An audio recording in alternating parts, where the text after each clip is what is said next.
It's exactly 1 minute past the hour, 10 o'clock. Welcome back to JKLIVE Live. By the way, JKLIVE Live is powered by Visa. Now, in these economic crisis times brought about by the coronavirus pandemic, small businesses need the support they can get to get back on their feet. Visa, through the Where You Shop Matters campaign initiative, is offering small businesses the tools and resources required for their businesses to grow and thrive by providing access to accept Visa payments. Take a look.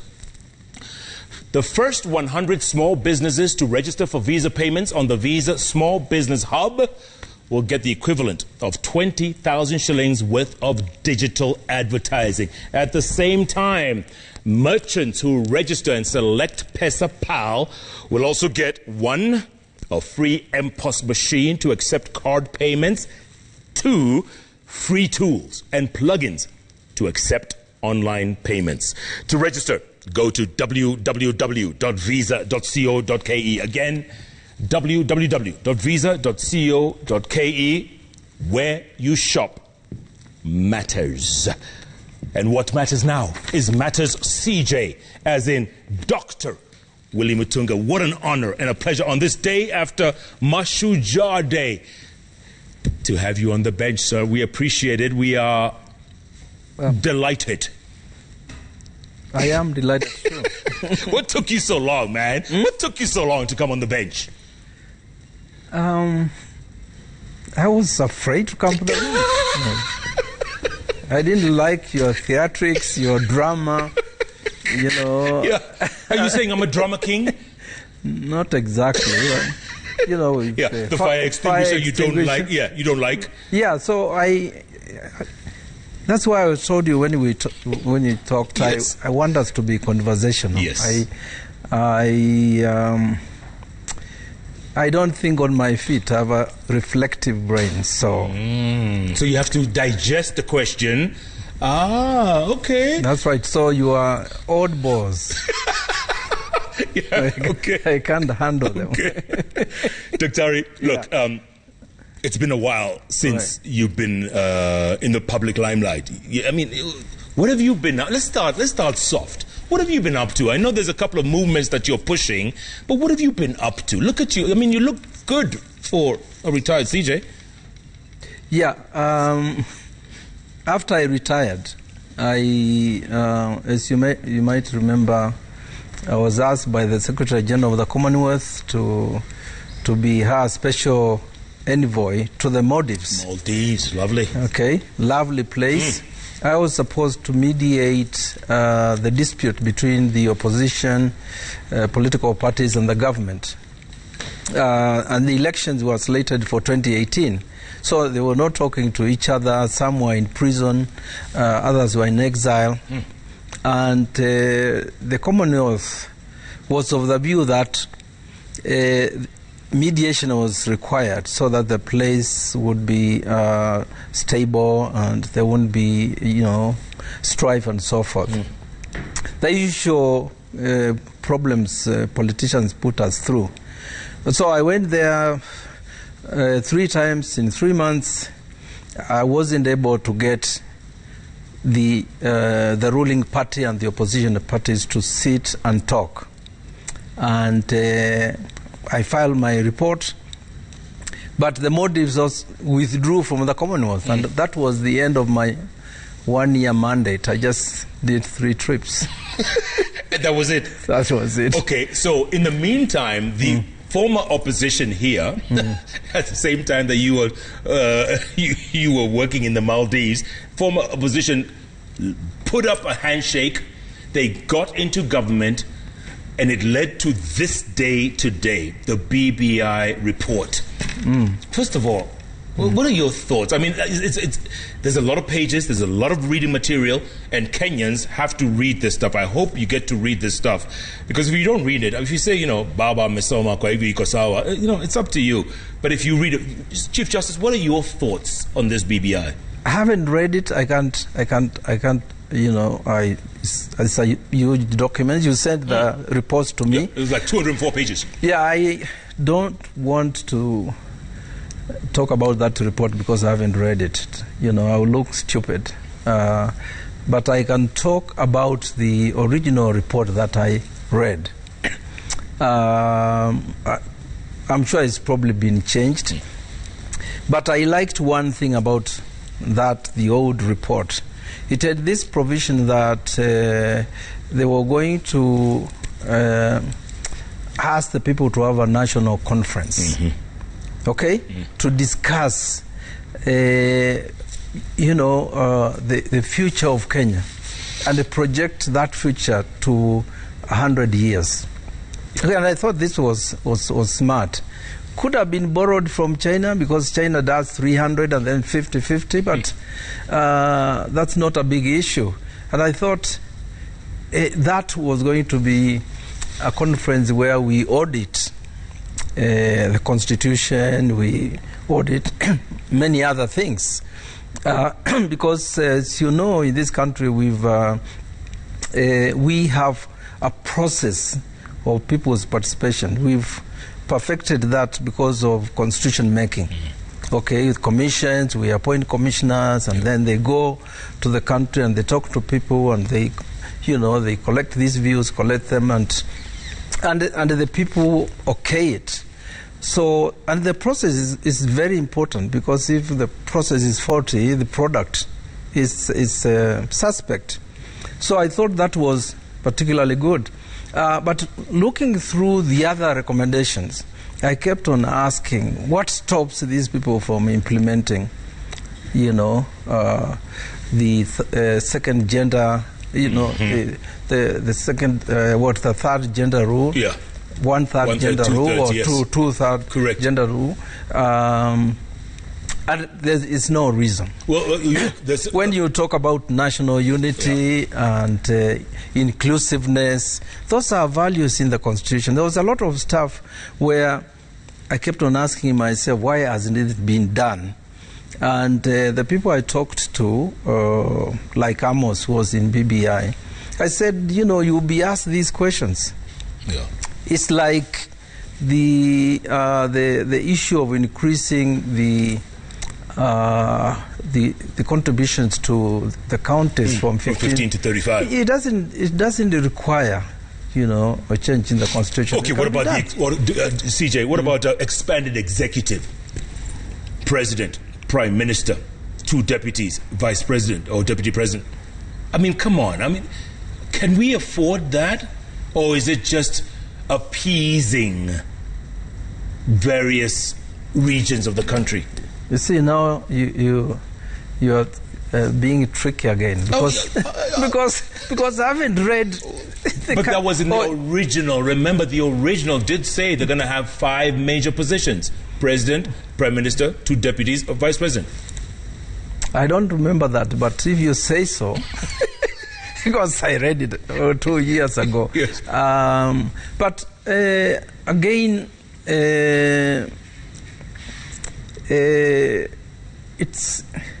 I still find it difficult that we will change the Constitution on that particular issue, right? For all practical purposes, Baba is a co-president, isn't he? Yeah. In political and practical terms, okay? And coalitions happen.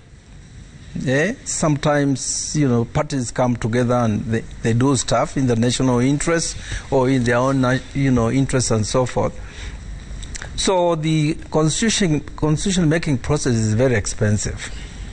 Okay, and when we haven't implemented the Constitution, there's really no reason.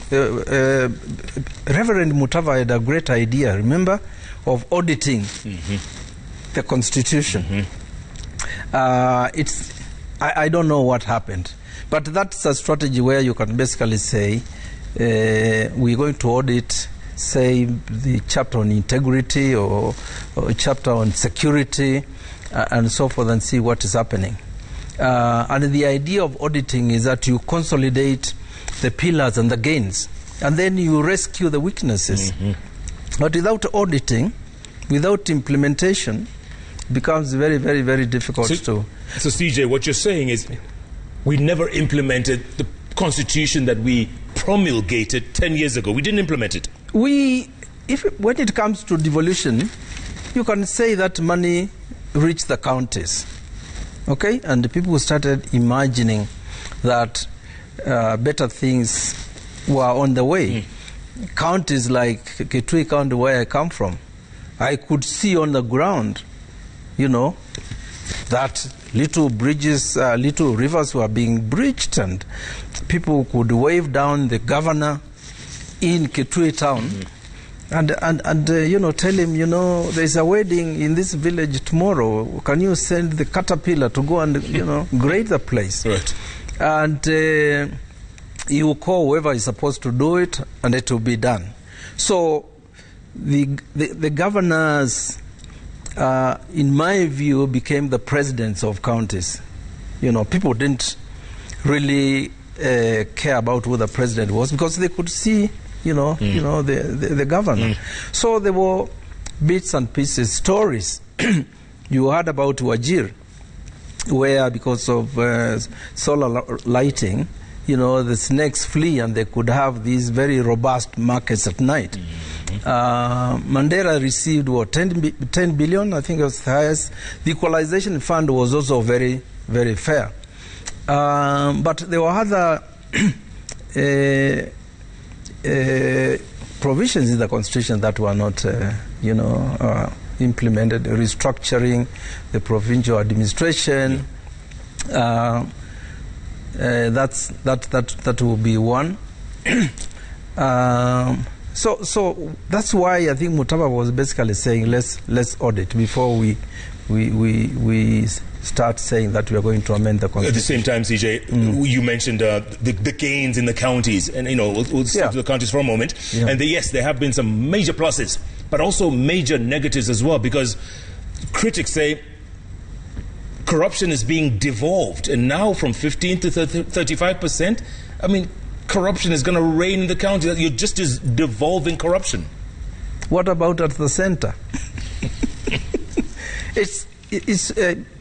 There's corruption at the center. There's corruption. My view about counties is that you don't throw the baby out with the bathwater. I'm sure eventually, because of what is happening in counties, the people will hang the corrupt governors, because they are seeing resources coming, and they will start asking what's going on, and they will make demands. Once you do 20 kilometers of tarmac, they'll come back and say they want 100 and so forth. The pressure in the counties is greater than at the national level, and that's why I think that although there was this devolved corruption, but the counties were going to fight corruption more than at the center. More than at the center, in my view. Chief Justice, is Kenya still a bandit economy? As you said in 2016, 4 years ago. Is it still a bandit economy? I don't know what I meant by the bandit economy. I think I'd seen too many cowboy movies where you see this guy ride into town, a small town, and he sees he looks left and right and sees Barnes and Blake, and when he stopped at the saloon to have a drink, he asks, who the hell is Barnes and Blake?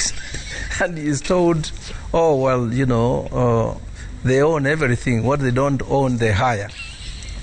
So the inequalities and then the destruction, the violence, and the fact that the sharpest shooter is the one who was in charge. All right? So a bandit economy really is an economy that is not planned. Look at Nairobi, for example. You see buildings that are coming up, totally unplanned. Okay? Totally. And the reason is because it's money laundering. That's all. It's so unplanned developments and so forth. It's like the bandits want to get that gold and get out of town and cross the border. So I use the metaphor that way, I think. Yeah. No. And I think that that still goes on. We must accept that the degree of corruption is frightening. Okay? Have you heard that, and I think it's D who says it, who says that our sovereign debt, okay, since independence, equals the amount of money that has been stolen from us. And that is shipped offshore. You know, I'm not sure, but I know he's a brilliant economist, so that's what he says. But CJ, you have been very vocal about corruption in this. You have been very vocal. I mean, it's no question about that. And the question is, some critics will say, you know what? Yes, corruption is there. Corruption is everywhere. We're not as bad as Nigeria. We're not as, I'm saying, I mean, it's illogical arguments. But this thing's not going to end anytime soon unless there's a will. You have to have the will to tackle it. If you don't, and the people around you are all stealing around you, what do you do? What do you do?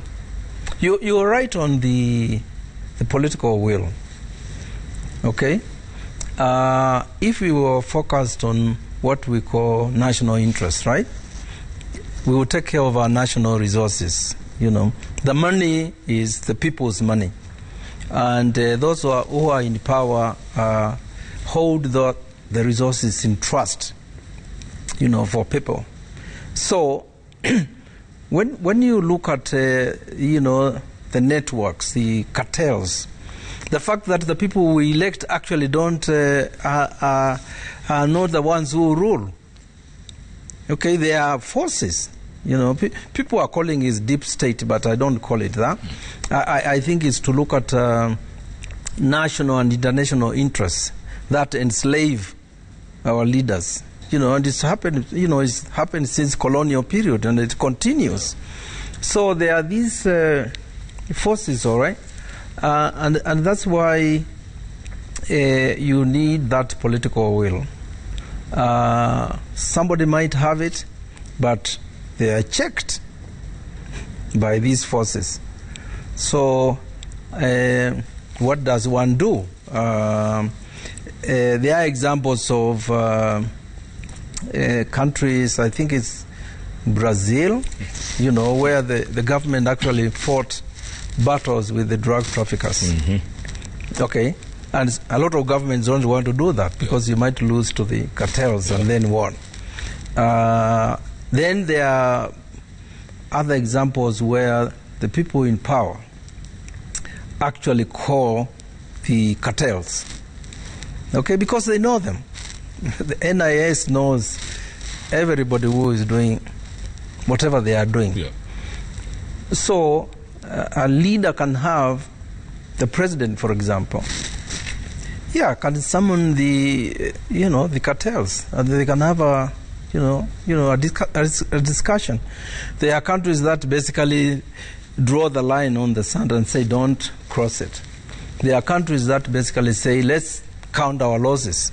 Okay, you've known that. We basically say, we know you took so much, but that's it. Don't take any more and get out and don't do it again. And countries move on. And you say President Uhuru Kenyatta can actually make a phone call and say, hey, Nani, wachana hii mambo? Yeah, I think so. Huh? Why not? Who should he call?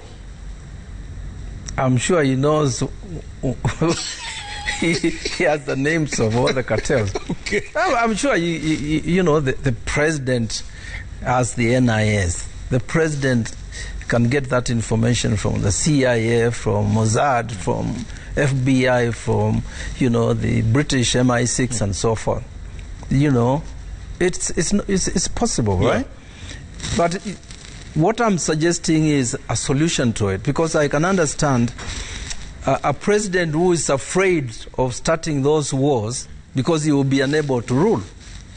It becomes very, very, very difficult. You want to carry on certain reforms, but you've lit some fire, And, you know, that's the whatever, you call it catch-22? Absolutely. That's what it is. Yeah, you're damned if you do, you're damned if you don't. Yeah. So it's but I still think that, you know, the cartels don't have the same powers. So there are some that will stop, there are some that can basically know that action is going to be taken. You know, and there are certain areas you can deal with, in my view. Yeah. I don't think that the cartels that are involved in counterfeit industry should be allowed to exist. So, because they are merchants of death, you know, the fake drugs, you know, all manner of things. Fake alcohol. Fake perfumes and whatnot. So I think it can be dealt with from the margins. And you basically say there are certain things that can't be done. It could be drugs, it could be counterfeit, it could be child trafficking, trafficking in body parts, piracy, you know, and you deal, you know, but you get the public, you know, behind you. So it's a tough call. It's a tough call. Yeah. Once you go down that road, there's no going back, right? No. CJ, look, you were talking about double standards earlier on, and the counties have to account to their leaders, or vice versa. Leaders have to account to counties. Look, when you see in Kiambu, they impeach a governor. They impeached him, kicked him out. Migori, they refused to impeach him. Why the double standards? Do we get what we deserve? No, I don't blame Kenyans for for what happens. People say, you know, we deserve certain leaders because we deserve them. But if you look at the politics in this country since independence, it's politics of division. And it's politics that is captured by the big five, not the animals. And the alliances around, you know, the five communities are fundamental because they control over 70% of the vote. So if there are four of the communities, the barons from the four of the communities come together and say Jeff is the one who's going to be president, it's going to happen. Okay? Yeah.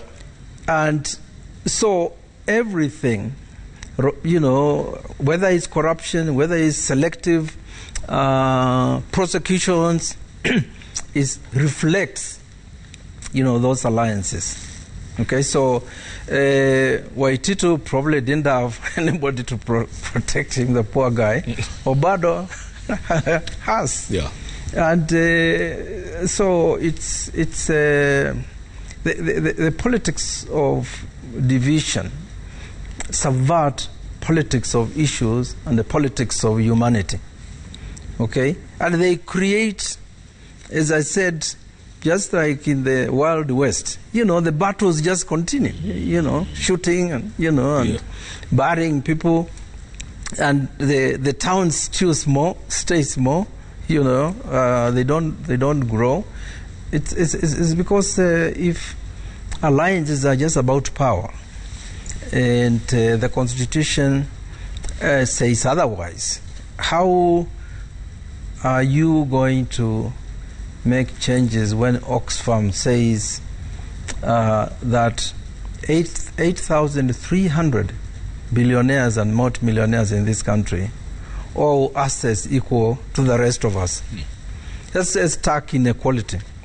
It's not sustainable. It's not, you know, it's not acceptable.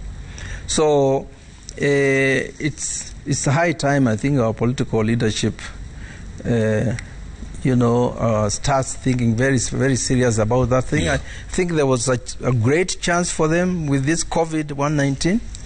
They should have taken baby steps in terms of providing water, you know, during lockdowns, and because in Nairobi, why do you think people don't get water? There are water cartels. You know, the pipes are just shut off. They can be open. Because when you have crisis, that's when governments show the people that they care. by doing stuff. And that was an opportunity, I think, which was missed. But CJ, what you just said feeds right into the hustler dynasty narrative. I want you to think about that as we go into the break. That's what it's feeding into. What? Hustler versus dynasties. Rich versus poor. Have versus have-nots. That's what it's feeding into now. And with BBI, when you say the big five, but that's what I call politics of division. It's not the binary that is being being discussed. Let's take a break, CJ, okay. and we'll talk about that, because this is at the heart of this whole discussion. All right. By the way, I watched a lot of westerns growing up as a kid. I remember Billy the Kid, Jesse James, Wyatt. I remember exactly what you described. If you drive into any small town in Kenya, it's one street. Yeah. This building here, this building here, this building here, this building, and a cemetery. That's the wild, wild 200 years ago. Yeah. We haven't learned a thing? I think we have. No, we haven't. Maybe we're still learning. Okay. Well, And tweeting. We're still learning. Keep tweeting at Koinange Jeff at Citizen TV Kenya. Wow. Former CJ is on fire. Take a break. Come back. Plenty more ahead. Coming up.